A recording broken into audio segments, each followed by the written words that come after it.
அந்த நேரத்தில் எனக்கு அது அவங்க எப்படிப்பட்டவங்க என்ன கேரக்டர் எனக்கு எதுவுமே யோசிக்க தோணவே தோணாது. எனக்கு அந்த டைமில் ஒரு அட்டென்ஷன் கொடுத்தாங்கன்னா நான் அவங்கள முழுசாக நம்பிடுறேன். ரொம்ப கேராக பேசுகிற மாதிரி டச் பண்ண ஆரம்பிப்பாங்க. சின்ன பாப்பா தானே அதெல்லாம் ஒன்று அப்படின்னு சொல்லி அன்றைக்கி ஒரு நாள் மொத்த இன்சிடெண்ட்டுமே வந்தது. அதை பண்ணி கரெக்டாக 1 வீக்கில் தான் என்னோடய பர்த்டே அன்றைக்கி தான் நான் ஏஜ் அட்டெண்ட் பண்ணேன். அந்த ஒரு இன்சிடென்ட்டால் அதே என் லைஃப்பில் ஃபஸ்ட்டு இன்சிடென்ட். அது இப்போ வரைக்குமே எனக்கு மறக்க முடியல. இந்த உலகம் ரொம்பவே கலர்ஃபுல்லானது. ஆனால் இங்கே எல்லாரோட வாழ்க்கை கலர்ஃபுல்லாக இருக்கிறது இல்லை. ஒரு சில வாழ்க்கை பார்த்தீங்கன்னா ஃபுல்லாக கருப்பு தினமாக மட்டும்தான் இருக்குது. ஃபுல்லாக சோகமும் கண்ணீரும் நிறைஞ்சிருக்கு. அப்படி இருக்க ஒரு பொண்ணு தன்னோட வாழ்க்கையை கலர்ஃபுல்லாக மாற்றணும்னு நினச்சி நீங்கள் நம்ம ஷோட கன்ஃபரன்ஸ் ரூமுக்கு வந்திருக்காங்க.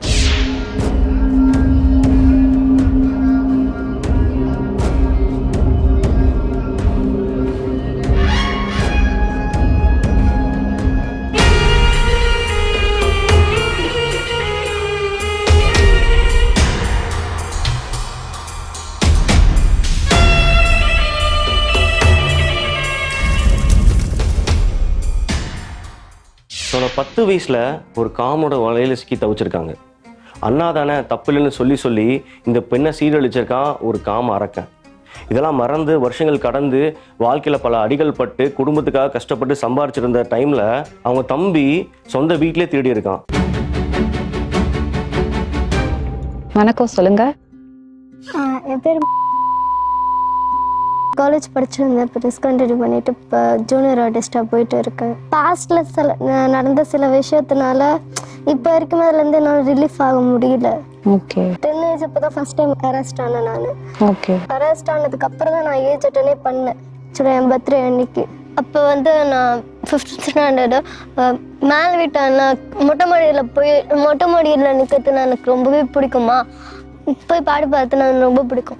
நான் அங்கே மேலே இருக்கும்போது அவங்க கூட அவங்க தங்கச்சி யாருக்கிட்ட இருந்தால் பேச மாட்டார் என்கிட்ட. தனியாக இருக்கும்போது பேசுவார். இப்போ பேசும்போது என்னை பற்றி கேட்கும்போது நான் சொல்லுவேன்னா அந்த நேரத்தில் என்கிட்ட பேச ஆரம்பிக்கிறது. அப்புறம் பக்கத்தில் நின்று பேசுவார், மேலே கை போட்டு. அதுக்கப்புறம் ஒரு அப்படி சொல்கிறது அந்த நேரத்தில் அது அண்ணன் என்ன பண்ணுறீங்க அப்படி கேட்கும் போதுலாம் ஒன்றும் இல்லை, அண்ணன் தானே கொஞ்சம் கொஞ்சமாக. அது தப்புனே உங்களுக்கு தெரியலையா? ஏன்னா அந்த நேரத்தில் அந்த அண்ணன் என்கிட்ட பேசினாரு. அவர் ஏதோ ஒன்று தான் என்கிட்ட பேசுனா அவங்க பண்ணுறது தப்பு கரெக்டு, அவங்க சொல்கிறது தப்பு கரெக்டு, இதுவுமே என்னால் யோசிக்க முடியல. கை பிடிச்சி பேசுறது, மேலே கை போட்டு பேசுறது. அண்ணன் தானே அதெல்லாம் ஒன்றும் இல்லைப்பா, நீ சின்ன பாப்பா தானே அதெல்லாம் ஒன்றும் இல்லை அப்படின்னு சொல்லி அன்றைக்கி ஒரு நாள் மொத்த இன்சிடெண்ட்டுமே வந்தது. அதை பண்ணி கரெக்டாக 1 வீக்கில் தான் என்னோடய பர்த்டே அன்றைக்கி தான் நான் ஏஜ் அட்டெண்ட் பண்ணேன். அந்த ஒரு இன்சிடென்ட்டால் அதே என் லைஃப்பில் ஃபஸ்ட்டு இன்சிடெண்ட். அது இப்போ வரைக்குமே எனக்கு மறக்க முடியல. வெளியே சொல்லவும் பயப்பட்டேன். குழந்தைய லிஃப்டில் வச்சு ஒரு இன்சிடென்ட். அந்த நியூஸ்க்கு அப்புறம் தான் என் வீட்டில் சொல்லி கொடுக்கவே ஆரம்பித்தாங்க, எது குட் டச் எது பேட் டச். நான் எல்லாரையும் ஒரு அண்ணன் தம்பி அப்படி பார்த்தாலுமே என்ன அந்த அளவுக்கு யாரும் அப்படி பார்க்கல. ஏன்னு தெரியல. 10 வயசுலேயே ஒரு வாட்டி ஆனதுனால. ஆனாலும் சின்ன வயசுலேருந்து ஒரு மாதிரி அலோனாக தான் இருப்பேன். வீட்டை விட்டு வெளியே போக விட மாட்டாங்க. என்னன்னா வீட்டிலே இருக்கவும் என் தம்பியும் வந்தோடனே வேலையை பார்ப்பான். என் அப்பா அம்மாவும் நைட்டு தான் வருவாங்க வீட்டுக்கு. நான் தனியாக இருக்கவும் லைக் சினிமாலாம் பார்த்தா நான் எப்படி தானே பேச ஆரம்பிச்சிட்டேன். என் வீட்டில் என்கிட்ட சொல்லிக்கிறது கிடையாது. ஏன்னா அந்த அளவுக்கு அம்மா அப்பாவுக்கு டைம் கிடையாது. வேலையை வருவாங்க, வீட்டு நைட்டு சமையல் பார்ப்பாங்க, சாப்பிடுவோம், அப்படியே தூக்கிடுவாங்க. எனக்கு அவங்க கூட பேசுறது கூட நேரம் இல்லை. எனக்குன்னு டைம் ஸ்பெண்ட் கிடையாது. சின்ன வயசுலேருந்து ஒரு அட்டென்ஷன் வேணுன்ற ஒரு ஆசையிலவே இருந்தேன். அதனால யார் பேசுனாலுமே அந்த நேரத்தில் எனக்கு அது அவங்க எப்படிப்பட்டவங்க என்ன கேரக்டர் எனக்கு எதுவுமே யோசிக்க தோணவே தோணாது. எனக்கு அந்த டைமில் ஒரு அட்டென்ஷன் கொடுத்தாங்கன்னா நான் அவங்கள முழுசாக நம்பிடுறேன்.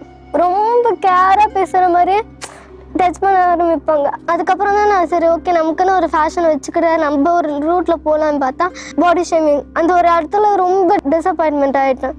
ஒரு நாள் எப்படியாவது ஒரு 5 டைம் அது இந்த கேள்வி கேட்டுருவாங்க, ஏன் ஒல்லியா இருக்க. இதெல்லாம் யாரு கேட்குறவங்கள?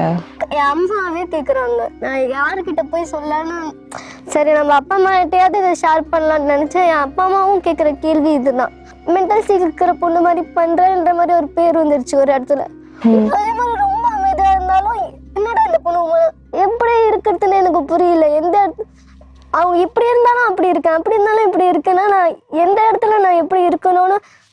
உங்களுக்கே தெரியலையா? புரியவே மாட்டேங்குது. நான் பேசிக்கிட்டே இருக்கணும், அப்பதான் நான் அலோன்ல இருந்து நான் வெளியே வரவே முடியும். அதை நான் மறக்கவே முடியும் எவ்வளோ கஷ்டத்துல இருந்தாலுமே. பிகாஸ் என் வீட்டோட பொறுப்பையும் நான் தான் பார்க்குறேன். என் அப்பா வந்து ஹார்ட் அட்டாக் பேஷண்ட்.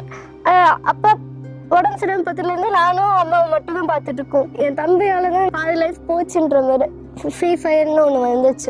அவனோட ஃப்ரெண்டு சொல்லி மொத்தமாக என் வீட்டில் எனக்கு வாங்கி வச்சுக்க நகை, என் அம்மாவோட நகை, காசு எல்லாமே எடுத்து செலவு பண்ணிட்டான் டாப்அப்காக. அந்த கேம் காசு கட்டி விளையாடுறதுக்கா? சரி ஓகே, வேலைக்கு போனாதான் இந்த மாதிரி இருக்க முடியும் சொல்லி. நீங்க மட்டும் தான் வீட்டுல வேலை பாக்குறீங்களா? நானும் அம்மாவும்.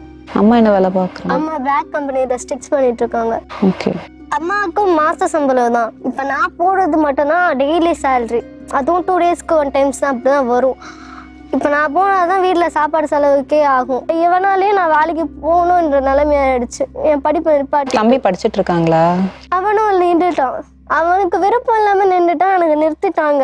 ஒரு இடத்துல இருந்து ஒரு ஆட்டோ பிடிச்சி போகிறதுக்கு கூட வீட்டில் காசு இருக்காது. என் தம்பிக்கு தான் காசு கொடுப்பாங்க, எனக்கு கொடுக்க மாட்டாங்க. எனக்கு ஃப்ரீ பஸ் இருக்கிறதுனால. ஆனால் அதுக்கே நான் ஒரு 2-3 கிலோமீட்டர் நடந்து வந்து தான் நான் பஸ் ஏறணுமே. ஒரு தாகம் தவிச்சா ஒரு தண்ணிக்கு கூட எனக்கு காசு இருக்காது. அப்படி இருக்கும்போது நான் எங்கேருந்து ட்ரெஸ் வாங்குறது? என்னோட ஒரு 4 நீங்க ஏர்ன் பண்றதும் வீட்டுக்கு கொடுப்பீங்க? வீட்டுக்கு மொத்தமாக கொடுத்துருவேன். ₹1 எனக்கு கிடையாது. என் அம்மா அப்பா எனக்கு தினைக்கும் 20 ரூபா மட்டும் தான் கொடுப்பாங்க ஆட்டோ காசுக்கு. அதை ஒரு நாள் வச்சு சமாளிப்பீங்க? ஒரு நாள் ஃபுல்லாக எனக்கு அது மட்டும் தான். அதுவே நான் காசு எடுத்து வச்சு நடந்து போய் ஒரு ரொம்ப தாகம் தவிக்குதுன்னா ஒரு 10 ரூபா லெமன் ஜூஸ் அப்படிதான் குடிச்சு நான் இந்த டேவே ஓட்டுவேன். மிச்சக்கிற காசு ஒரு டீ. எனக்கு மொத்தமாக சாப்பாடு எனக்கு இதுதான். அப்படின்னு பார்க்கும்போது எனக்கு ஷூட்டில் போடுற சாப்பாடு தவிர்த்து இந்த மாதிரி நான் ஏதாவது வேலைக்கு தேடிக்கு போனா இல்லை ஊர் ஷூட்டுக்கு போனா இது மட்டும்தான் என் சாப்பாடாக இருக்கும். அப்புறம் எங்கேருந்து நான் இங்கே உடம்பு ஏறுறது? நீங்கள் இப்போ எவ்வளோ ஏர்ன் பண்ணுவீங்க? நான் 1 டேக்கு வந்து நான் மேபி 500-700 வரும். ஓகே. இப்போ அவங்க கமிஷன் பிடிச்சிட்டு தான் எனக்கு காசு கொடுப்பாங்க. ஸோ கமிஷன் பிடிக்காம ஓரளவுக்கு கொடுத்தா எனக்கு 800 அப்படி வரும். இல்லை கமிஷன் பிடிச்சிட்டு தான் கொடுப்பாங்கன்னா எனக்கு 500-600 அப்படி வரும். நான் ஒரு வாரம் ஷூட் இப்போ நின்றுட்டேன்னா வீட்டில் ரொம்ப ஃபினான்ஷியலாக இப்போ 1 வீக்காக நான் போகிறது இல்லை. ரொம்ப மென்டல் இதுவால் நான் வீட்லேயே இருக்கேன். ஏன்னா போன வீக் எனக்கு திருப்பி ஒரு சண்டே என் ஃப்ரெண்ட்ஸ் மூலியமா. அப்போ வந்து நான் ரொம்ப டம்ப் ஆனதுனால நான் வீட்லேயே இருக்கேன். இந்த ஒரு வாரத்தில் வந்து போக முடியலன்ற ஒரு காரணத்தினால என் அப்பா அம்மா 2 நாள் சாப்பிடல. அந்த அளவுக்கு கீழ் வீட்டில் இருக்கவங்க தான் சாப்பிட கொடுத்தாங்க.